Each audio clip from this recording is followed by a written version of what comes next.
Hello friends, welcome back to my channel. Friends, कैसे हैं आप लोग सभी। फ्रेंड्स, जैसा कि आप सभी को पता है कि मैंने आप सभी को ये एपीजे अब्दुल कलाम जी की ये बुक को मैंने रिकमेंड किया है, विंग्स ऑफ फायर, जो कि इंग्लिश लर्निंग जर्नी में बहुत ही बढ़िया वैल्यू ऐड करने वाली है। सो फ्रेंड्स, हम इस जो बुक का हम 2 पेजेस हम कंप्लीट कर चुके हैं। इसको मैंने इंग्लिश से हिंदी ट्रांसलेशन कर लिया है। इसके फ्रेजल वर्ब, इडियोमेटिक एक्सप्रेशन और जो भी की वर्ड्स हैं, वोकैबलरी हैं, वो सारी की सारी मैंने बहुत बढ़िया तरीके से इसे एक्सप्लेन भी कर चुकी हूँ। अब आज बारी है पेज नंबर 3 की। जो कि आज हम इस जो सेशन में पढ़ने वाले हैं, जो कि ये है। तो इस पेज नंबर 3 को हम पढ़ने वाले हैं। आप देख लीजिए, मैं इसका स्क्रीनशॉट भी आपको भेज दूंगी। फ्रेंड्स, आपको यदि आपके पास बुक नहीं है तो बिल्कुल भी घबराने की ज़रूरत नहीं है, क्योंकि मैंने आपसे वादा किया है कि मैं इसके हर एक पेज को, हर एक पैराग्राफ को आपके साथ में शेयर करूंगी।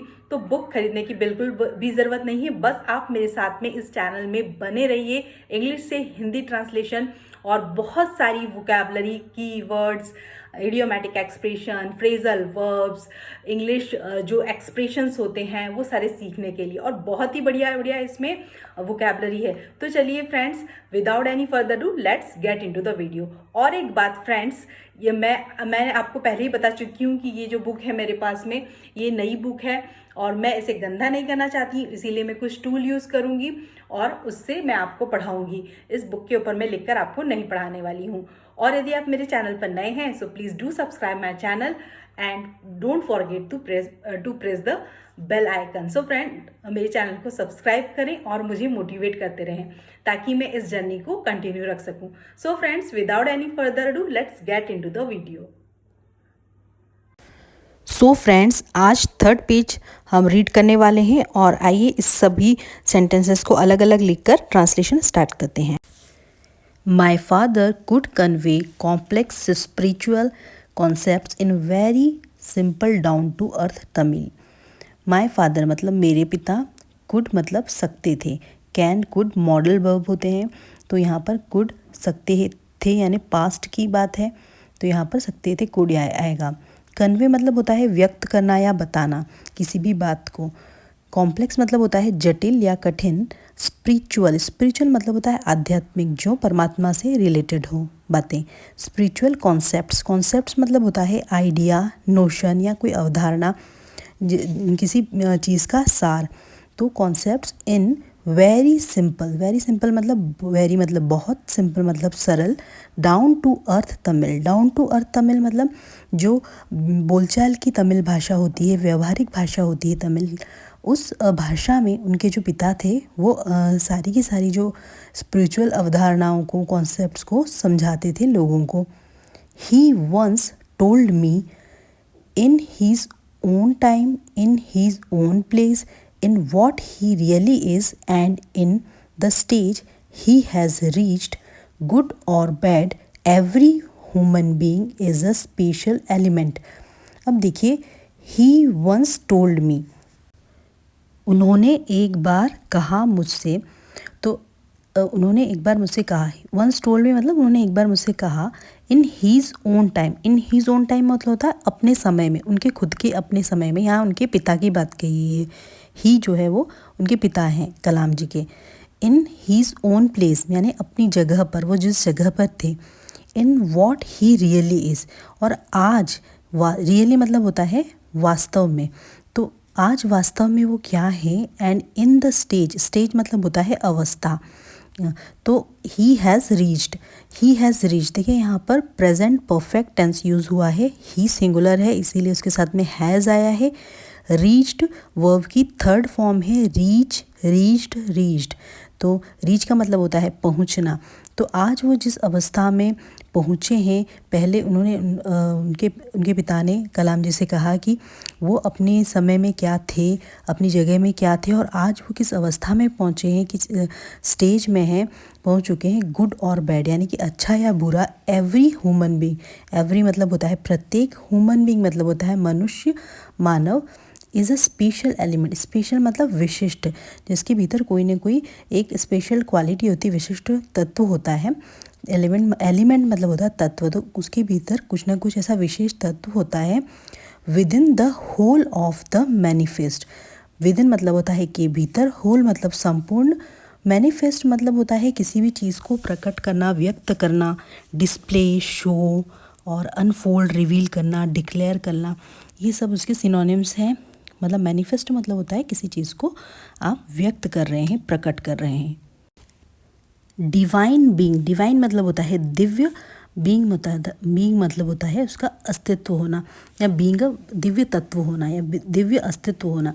तो कोई भी जो व्यक्ति है वो बुरा या अच्छा है, हर व्यक्ति के अंदर कोई ना कोई स्पेशल क्वालिटी है, स्पेशल तत्व है जो कि अपने आप उसके भीतर के दिव्य तत्व को मैनिफेस्ट करती है, यानी कि प्रकट करती है। अब देखिए यहाँ बहुत ही खूबसूरत वर्ड है मैनिफेस्ट, जैसे कि आपको अब आज से ही अपनी लाइफ में इस्तेमाल करना स्टार्ट करना है, यूज़ करना। तो मैनिफेस्ट मतलब होता है प्रकट करना या व्यक्त करना, display, show, reveal. So why we afraid of difficulties, sufferings and problems? So afraid मतलब होता है यहाँ पर डरना, difficulties मतलब होता है कठिनाइयाँ, suffering मतलब होता है कष्ट, और problems मतलब होता है समस्याएं। तो क्यों हम समस्याओं से डरें? When troubles come, trouble मतलब होता है मुसीबत, comes मतलब आना, जब मुसीबत आती है, try to understand the relevance of your suffering। तो अंडरस्टैंड मतलब होता है समझना, रिवेलेंस मतलब होता है प्रासंगिकता, प्रासंगिकता यानी कि योग्यता या उसकी क्या एबिलिटी है, उसके अंदर क्या किस कारण से वो चीज़ आई है। योर सफरिंग्स मतलब मतलब तुम्हारे, सफरिंग मतलब कष्ट, तो वो कष्ट क्यों हुआ आया है उस चीज़ को समझने की हमें कोशिश करना है। अब देखिए बहुत ही सुंदर यहाँ पर वोकैबुलरी है एडवर्सिटी। एडवर्सिटी मतलब होता है एक डिफ़िकल्ट सिचुएशन, बैड लक या आपका आपदा होना, या दुर्भाग्य, मुसीबत, अनप्लीजेंट सिचुएशन, मिसफॉर्च्यून, ये सारे के सारे एडवर्सिटी के क्या हैं, सिनोनिम्स हैं। तो एडवर्सिटी मतलब होता है डिफ़िकल्ट सिचुएशन, आपदा, दुर्भाग्य या मुसीबत। सो एडवर्सिटी ऑलवेज, ऑलवेज मतलब होता है हमेशा, प्रेजेंट्स मतलब प्रस्तुत करती है, अपॉर्चुनिटी, अपॉर्चुनिटी मतलब होता है अवसर, किसी भी चीज़ का आपको अवसर मिलता है। और फॉर इंट्रोस्पेक्शन, इंट्रोस्पेक्शन मतलब होता है आत्मनिरीक्षण, इंट्रोस्पेक्शन। तो adversity always present opportunity for introspection. तो जो भी आपके पास में कोई मुसीबत आती है तो आपको हमेशा कोई ना कोई आपका आत्मनिरीक्षण करने के लिए, इंट्रोस्पेक्शन करने के लिए आपको अवसर ज़रूर प्रदान करती है। तो पूरा सेंटेंस का ट्रांसलेशन होगा, मेरे पिता जटिल आध्यात्मिक अवधारणाओं को बहुत अच्छे से सरल व्यावहारिक तमिल भाषा में व्यक्त कर सकते थे, स्पिरिचुअल कॉन्सेप्ट को बहुत अच्छे से समझाते थे वो, और अपने समय में, अपनी जगह में वो वास्तव में क्या है और अब किस अवस्था में है, पहुंच गए हैं, अच्छा या बुरा। हर एक मनुष्य के भीतर कोई ना कोई एक दिव्य अस्तित्व होता है और दिव्य तत्व होता है। सो मुसीबतों से हमें, कठिनाइयों से बिल्कुल भी नहीं डरना चाहिए। So why we afraid of difficulty, suffering and problems. हमें बिल्कुल भी मुसीबतों से नहीं डरना चाहिए, और जब मुसीबत आए तो अपने कष्टों को क्यों हो रहा है वो उसको समझने की, उसकी प्रासंगिकता को समझने की कोशिश करनी चाहिए। और एडवर्सिटी मतलब तो मैंने आपको बताया है कि आपका जो दुर्भाग्य या मुसीबत आती है तो हमेशा उस समय हमको वो एक न एक अवसर, अपॉर्चुनिटी ज़रूर देती है सेल्फ इंट्रोस्पेक्शन का, आत्मनिरीक्षण करने का। तो ये है इसका ट्रांसलेशन। चलिए आगे बढ़ते हैं। Why don't you say this to the people who come to you for help and advice. Why मतलब होता है क्यों, डोंट मतलब नहीं, यू मतलब तुम, से मतलब कहना, दिस मतलब ये, पीपल इसे कैसे प्रोनाउंस करेंगे, पीपल, पीपल मतलब लोगों की बात कही गई है, हु मतलब जो, कम मतलब आते, टू यू तुम्हारे पास आते हैं, मतलब पिताजी के, उनके पिताजी के पास आते थे, किसके लिए, फॉर हेल्प, हेल्प मतलब मदद, एडवाइस मतलब सलाह। तो तुम अपने उन लोगों को इस बारे में क्यों नहीं कहते जो तुम्हारे पास में मदद और सलाह के लिए आते हैं, ऐसा कलाम जी ने उनके पिताजी से कहा। I asked my father, I asked मतलब आई यहाँ पर कलाम जी की बात कही गई है, और माई फादर मतलब कलाम जी के पिताजी। तो ही पुट हीज हैंड्स, ही यहाँ पर किसकी बात है, कलाम जी के पिताजी। कलाम जी के पिताजी ने हीज उनका खुद का हाथ हैंड किसके ऊपर रखा, on my shoulders. On my shoulder मतलब कलाम जी के कंधों पर रखा, शोल्डर मतलब होता है कंधे, कंधों पर रखा। एंड लुक्ड, लुक्ड मतलब देखना होता है, स्ट्रेट इनटू माई आइज़, और कलाम जी की आंखों में सीधे देखा। फॉर क्वाइट सम टाइम, और काफ़ी, क्वाइट मतलब होता है काफ़ी, टाइम मतलब समय, काफ़ी देर तक या कुछ समय तक उन्हें, ही सैड नथिंग, ही सैड, सैड यहाँ पर मतलब बोलना होता है, कहना होता है, से सैड, सैड वर्ब की सेकेंड फॉर्म आई है। तो उन्होंने, कलाम जी के पिताजी ने बहुत समय तक उनकी आंखों में देखा और उनके कंधे पे हाथ रखा और काफ़ी समय तक कुछ नहीं कहा। एज इफ़ मतलब होता है जैसे कि, he was judging, he was judging, यहाँ पे देखिए वॉज मतलब होता है रहे थे, ये हेल्पिंग वर्ब होती है, was verb, is, am, are. तो यहाँ पर वॉज वर्ब जो होता है पास्ट टेंस के लिए यूज़ होता है, ही आया है इसलिए यहाँ पे सिंगुलर है, इसीलिए यहाँ पे वॉज आया है।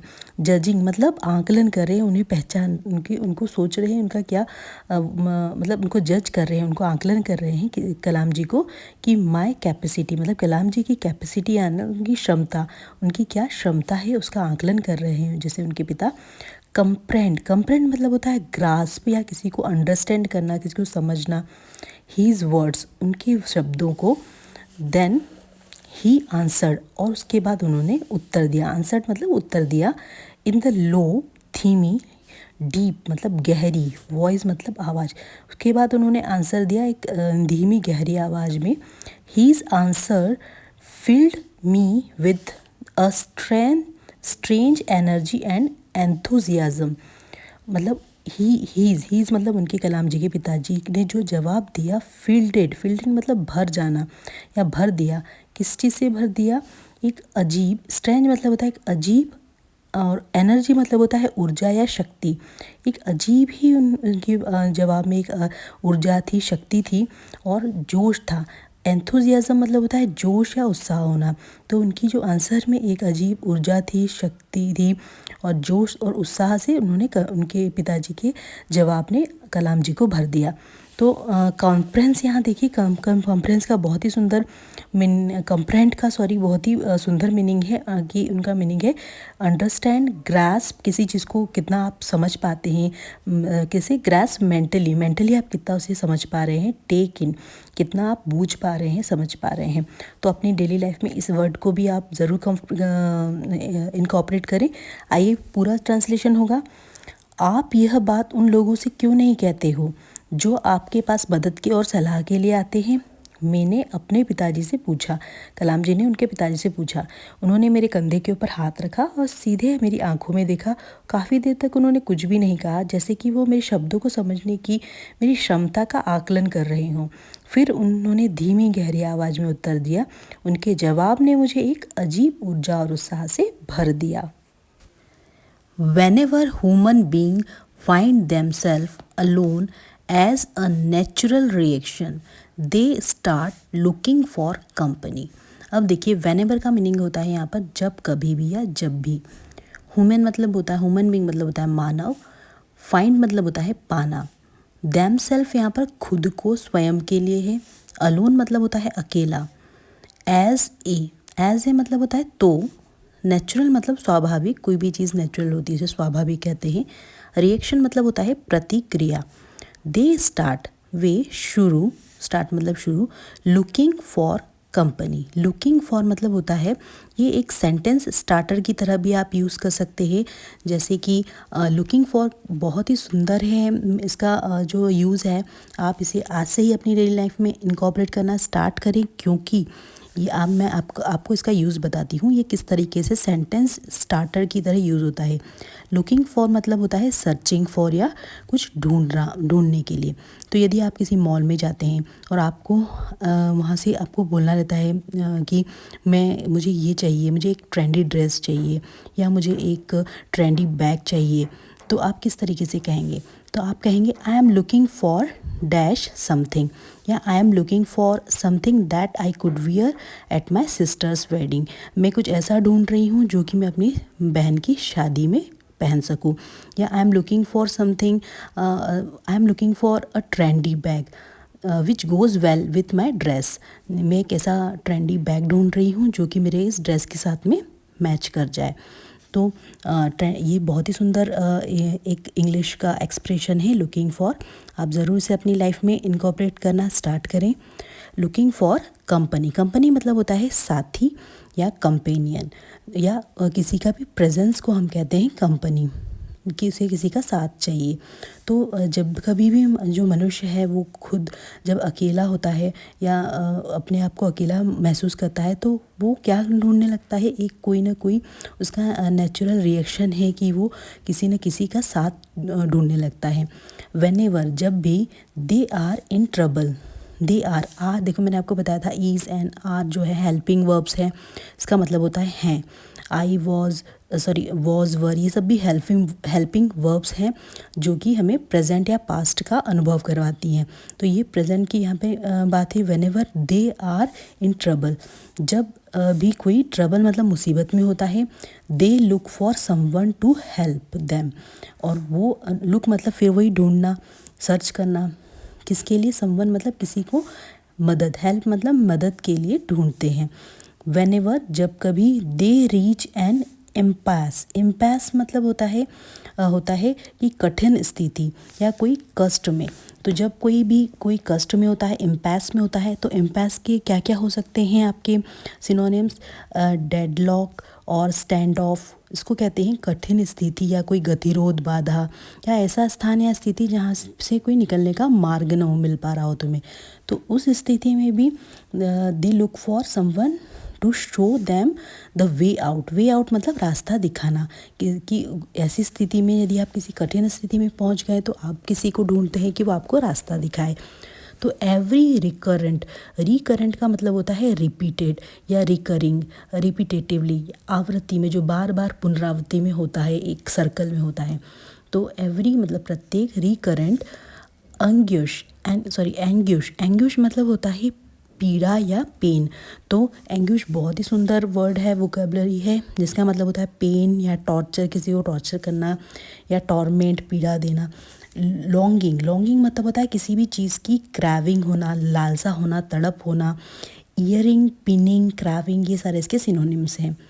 एंड डिज़ायर मतलब इच्छा, फाइंड्स मतलब पाना, its own special helper, its own मतलब स्वयं, स्पेशल मतलब होता है विशिष्ट, हेल्पर मतलब सहायक होना।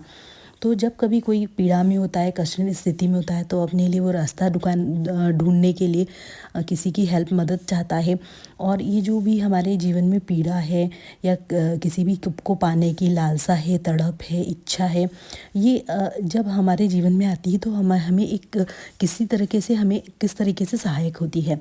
For the people who come to me in distress मतलब होता है एंग्यूश। ये देखिए एंग्यूश का ही एक और सिनोनिम है डिस्ट्रेस, सफरिंग, पेन, संकट में। तो पीपल मतलब लोग, जो जब भी कलाम जी के पिताजी की यहाँ बात कही गई है कि जब कलाम जी के पिताजी के पास में लोग संकट के समय आते थे, आई एम मतलब उनके पिताजी की बात कही गई। बट अ गो बिटवीन मतलब, बट मतलब होता है किंतु, अ गो बिटवीन मतलब किसी चीज़ का माध्यम होना है, किसी के बीच में होना। तो माध्यम को भी यहाँ हम मीडियम, किसी का मीडियम के थ्रू जाना। तो गो बिटवीन यहाँ पर इसका मीनिंग निकल रहा है माध्यम। इन देयर एफर्ट मतलब होता है प्रयास। टू प्रोपिशिएट मतलब होता है शांत करना किसी चीज़ को, काम डाउन करना, उन्हें संतुष्ट करना, सूद करना, क्वाइट करना, और सेटिस्फाई करना, पैम्पर करना, ये सारे उसके प्रोपिशिएट के सिनोनिम्स है। डेमोनिक फोर्सेस मतलब होता है राक्षसी ताकतें। विथ प्रेयर्स मतलब प्रार्थना। ऑफरिंग्स मतलब होता है प्रसाद देना या कोई कंट्रीब्यूशन करना, भोग लगाना, डोनेशन देना, और बेनिफिकेशन, ये सारे के सारे इसके सिनोनिम्स है। तो ऑफरिंग यहाँ मीनिंग निकल रहा है प्रसाद से। तो जब भी पीपल संकट की घड़ी में उनके पास आते थे, उनके पिताजी के पास, तो वो सिर्फ उन्हें शांत करते थे। वो एक माध्यम रहते थे कि वो प्रार्थनाओं से, भोग लगाकर उनकी जितनी भी जो भी आसुरी शक्तियाँ थी उनको काम डाउन करते थे, शांत करके उन्हें वहाँ से भगाने की कोशिश करते थे। इसका ये मीनिंग है। तो चलिए हम देखते हैं इसका पूरा ट्रांसलेशन। जब भी इंसान खुद को अकेला पाता है तो स्वाभाविक प्रतिक्रिया के तौर पर वो किसी किसी न किसी की साथ को तलाश करता है या शुरू करता है। जब भी मुसीबत होती है तो मदद के लिए किसी को खोजता है। जब भी कोई बाधा आती है या कुछ कठिन स्थिति आती है, गतिरोध होता है, तो वो फिर भी बाहर का रास्ता दिखाने के लिए किसी को खोजता है। तो प्रत्येक जितनी भी आवृत्ति में जो भी पीड़ा आती है, लालसा होती है, इच्छा होती है, वो एक विशेष मतलब कोई स्पेसिफिक सहायक या कोई हेल्प अपने आप के लिए करने के लिए किसी को ढूंढ ही लेती है। तो जो लोग संकट में मेरे पास आते हैं, मतलब उनके पिताजी की बात कही है कि उनके पिताजी के पास में जो लोग मुसीबत में हेल्प के लिए आते हैं, तो मैं उनको क्या करता हूँ, उनके पिताजी उन्हें उनके लिए प्रेयर्स करते हैं, प्रसाद लगाते हैं और जो भी राक्षसी जो ताकतें हैं उनको दूर करने का प्रयास करते हैं और संतुष्ट करते हैं। लेकिन वो स्वयं को एक माध्यम मानते हैं कि मैं कुछ नहीं कर रहा हूँ, मैं सिर्फ एक माध्यम हूँ, लेकिन मैं इस तरीके से भगवान से प्रार्थना कर सकता हूँ। तो मैं एक माध्यम मात्र हूँ, वो ये इस पैसेज में कहना चाहते हैं। This is not a correct approach at all and should never be followed. This मतलब यह, नॉट मतलब नहीं, करेक्ट मतलब सही, अप्रोच मतलब होता है तरीका, एट ऑल यानी सभी, शुड मतलब चाहिए, नेवर मतलब कभी भी नहीं, बी फॉलोड मतलब होता है किसी चीज़ को पालन करना या उसको ओबे करना। तो यह बिल्कुल भी सही तरीका नहीं है और इसका कभी भी पालन नहीं करना चाहिए, ऐसा कलाम जी के पिताजी कहते हैं। तो अब देखिए, ये बहुत ही ट्रिकी एक पैराग्राफ आ रहा है, ये बहुत ही ध्यान से आपको देखना पड़ेगा, समझने में थोड़ा ट्रिकी है, इसलिए ध्यान से देखिए। One must understand the difference between a fear ridden vision of destiny and the vision that enable us to seek the enemy of fulfilment within ourself. समझ में आया कि ऊपर से चला गया? चलो ध्यान से देखो। वन मतलब एक, मस्ट मतलब अवश्य, अंडरस्टैंड मतलब होता है समझना, डिफरेंस बिटवीन मतलब किसी भी अंतर, किसी भी चीज़ के बीच का अंतर, अ फियर रिडन विजन, ये बहुत ही ट्रिकी एक पूरा वर्ड लिखा हुआ है, फियर रिडन विजन। फियर मतलब होता है भय, रिडन मतलब यह राइड की थर्ड फॉर्म है, सेकंड फॉर्म है, राइड, रिडन। रिडन मतलब राइड मतलब होता है किसी के ऊपर बैठना या sit on, mount on, be mounted on. तब कौन किसके ऊपर बैठा हुआ है? भय बैठा हुआ है किस पर? किसी तुम्हारे विज़न मतलब होता है दृष्टि। तो हम जो तुम्हारी दृष्टि है या तुम्हारा सोच है वो भय से ग्रस्त है, तो इसका मतलब हुआ भयग्रस्त दृष्टि। ऑफ डेस्टिनी मतलब होता है आपका लक्ष्य, और and the vision that enable us, enable मतलब सक्षम होना, पोटेंशियल वाइबल होना। सीक मतलब होता है कि किसी भी चीज़ की चाह होना, ट्राई टू फाइंड और सर्च फॉर, तो किसी भी चीज़ की चाह को कहते हैं सीकिंग। द एनिमी मतलब शत्रु, ऑफ फुलफिलमेंट मतलब होता है पूर्ति करना, विद इन मतलब भीतर, आवरसेल्फ मतलब अपने। तो यहाँ पर देखिए, फियर रिडन विज़न, ये जो ऑथर ये कहना चाहते हैं, या कलाम जी के पिताजी ये कहना चाहते हैं, by saying fear ridden vision of destiny, he want to say that when we fall और सफ़र इन लाइफ, जब हम अपनी लाइफ में गिरते हैं या फेल होते हैं, व्हेन वी फेल और सफ़र, पीड़ित होते हैं अपनी लाइफ में, we blame on our fate, हम अपने भाग्य को दोष देना स्टार्ट कर दें कि हमारा भाग्य खराब है, ये है। He suggest that we should not accept the vision of destiny caused by the fear. हमको अपने इस भयग्रस्त दृष्टि से बिल्कुल भी हमें पीड़ित नहीं होना है, अपने डेस्टिनी को लक्ष्य करके भय से हमें ग्रस्त नहीं होना है, अपने सोच को भय से ग्रस्त नहीं करना है, बल्कि rather we should accept a vision that help us to find out the enemy of fulfilment within the ourself. मतलब अपने को ये एक्सेप्ट करना है कि हम उसमें इस चीज़ में क्या प्रॉब्लम आ रही है, किस लिए हम इस भय से ग्रस्त हैं, उस शत्रु को जो हमें अपनी जो डेस्टिनी तक नहीं पहुंचने दे रहा है, की पूर्ति नहीं करने दे रहा है हमारे भीतर जो है, उसको खोजने की मदद करना चाहिए। तो इसका पूरा का पूरा ट्रांसलेशन होगा कि व्यक्ति को जो भी भय से ग्रस्त दृष्टि या उस दृष्टि के बीच का अंतर को समझना चाहिए, जो अपने भीतर जो भी उसकी पूर्णता है, उसके फुलफिलमेंट का दुश्मन है, उसको सक्षम करना है, उसको ढूंढने, उसकी तलाश करनी है आपको, और अपने उस चीज़ में अपने को सक्षम बनाना है, इनेबल बनाना है। तो यहाँ पे दो चीज़ें देखिए, एक भयग्रस्त दृष्टि है और एक है जो कुछ ढूंढ रही है उस शत्रु को, जो कि आपको आगे बढ़ने नहीं दे रही। उस शत्रु को कैसे हटाना है और अपनी लाइफ में आगे बढ़ना है लक्ष्य की और फुलफिलमेंट की ओर। तो ये उस बीच के डिफरेंस को हमको समझना है, ये ऑथर या कलाम जी के जो पिताजी हैं वो कहना चाहते हैं। सो फ्रेंड्स, ये सारी की सारी वोकैबलरी को एक कॉपी पेन में लेकर नोट करें और इसे अपनी डेली लाइफ में इनकॉर्पोरेट करना स्टार्ट करें, नहीं तो कुछ भी सीखने का मीनिंग नहीं है। वीडियो थोड़ी लंबी हो गई है, लंबी होना लाजमी है क्योंकि हम सीख रहे हैं और इस तरह की वीडियो जो होती है वो लंबी होती ही है। तो प्लीज़ आप इसे सब नोट करें। और सो फ्रेंड्स, कैसी लगी आपको ये वीडियो? आप देखिए, एक सिर्फ पेज पढ़कर हमने कितनी सारी वोकैबलरी सीखी, इंग्लिश एक्सप्रेशन सीखे, ईडियम, फ्रेजल वर्ब सीखे।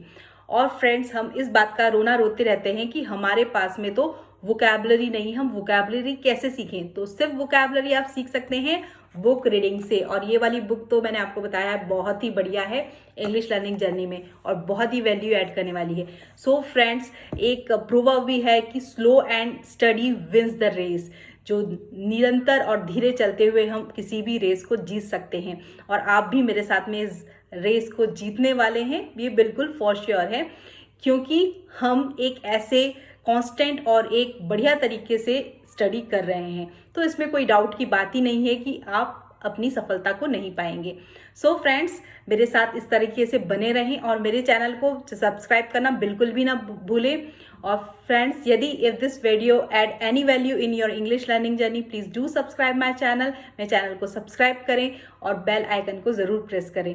सो फ्रेंड्स, मैं ये जो जितनी भी वोकैबलरी मैं आपको पढ़ा रही हूँ, इसको सीखने का सिर्फ एक ही बहुत अच्छा तरीका है कि आप मेरे साथ में वीडियो देखें और अपनी पास में एक नोटबुक ज़रूर रखें और उन सारे वोकैबलरी को, इडियोमेटिक एक्सप्रेशन को, फ्रेजल वर्ब को उसमें नोट डाउन करें और अपनी डेली लाइफ में इसे इनकॉर्पोरेट करना धीरे धीरे स्टार्ट करें। तभी इस वीडियो को देखने का मीनिंग है, नहीं तो कोई मीनिंग नहीं है देखने का। सो फ्रेंड्स, जब तक आप इसको अपनी डेली लाइफ में इनकॉर्पोरेट नहीं करेंगे, आप इंग्लिश लर्निंग जर्नी में आगे नहीं बढ़ पाएंगे। सो फ्रेंड्स, मेरे साथ बने रहें और मेरे चैनल को सब्सक्राइब करें। Keep learning, keep watching, keep growing. So friends, thanks for watching my videos. Thank you very much.